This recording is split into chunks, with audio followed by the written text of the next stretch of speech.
Greetings. The International College of Behavioral Counseling presents life-defining axioms. Each axiom contains essential wisdom for living.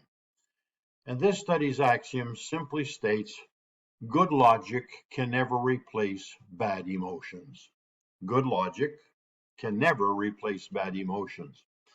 A gentleman brought his wife in to my office for therapy one day, and here was his introductory remarks.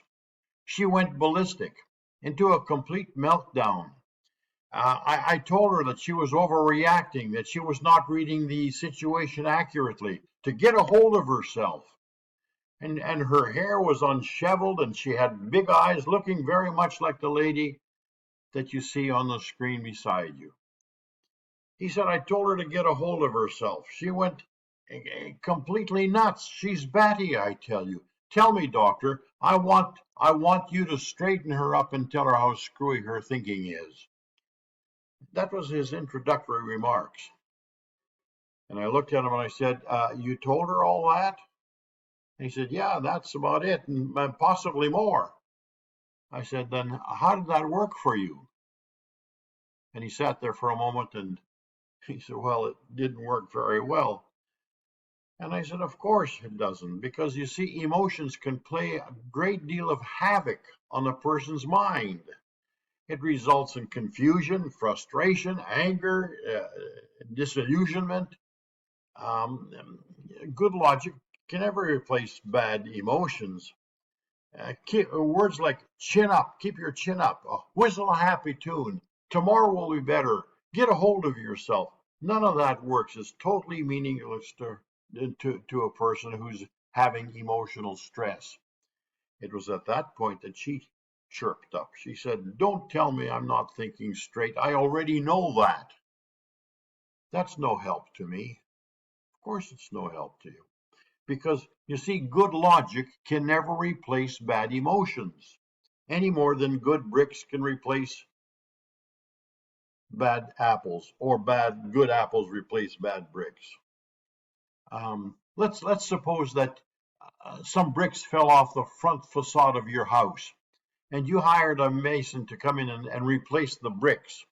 And he did a good job, and he knocked on the door. He says, I'm finished, senor, I'm finished. And you walk out and you look, and he's replaced the bad bricks with good apples.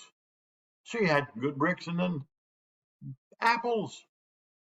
And you look at him and he says, have you gone completely bananas? You can't replace bad bricks with good apples. Have you run out of melons or avocados? This place looks like it's been involved in a drive-by fruiting. Well, you know, good bricks replace bad bricks, and good logic replace bad logic. But good logic can never replace bad emotions. So don't tell a person to get their chin up and whistle a happy tune when they're distraught and falling apart inside. It was Leo Tolstoy who said, what counts in making a happy marriage is not so much how compatible you are, but how well you deal with incompatibility. You're nuts, words like that. You're crazy. You're stupid. It's not working. That's not very inducive to compatibility, is it? It actually separates the two of you.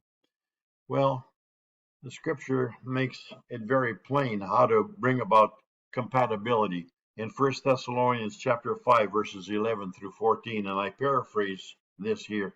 So then, encourage one another, building one another up in the faith. Show appreciation, hold them in the highest of regards, be cheerful, live with peace, help them. These are the things that we're told to do. Help those who are discouraged and those who are weak. Build them up. Be patient with them. Now that's good theology. When your feeler does not agree with your thinker, then replace your bad feels with good feels. The feels are your emotions, your heart. The thinker is your mind, your logic, your brain. And when your brain does not agree with your heart, if your bad feelings can only be replaced with good feelings, bad logic can only replace good logic, or the other way around.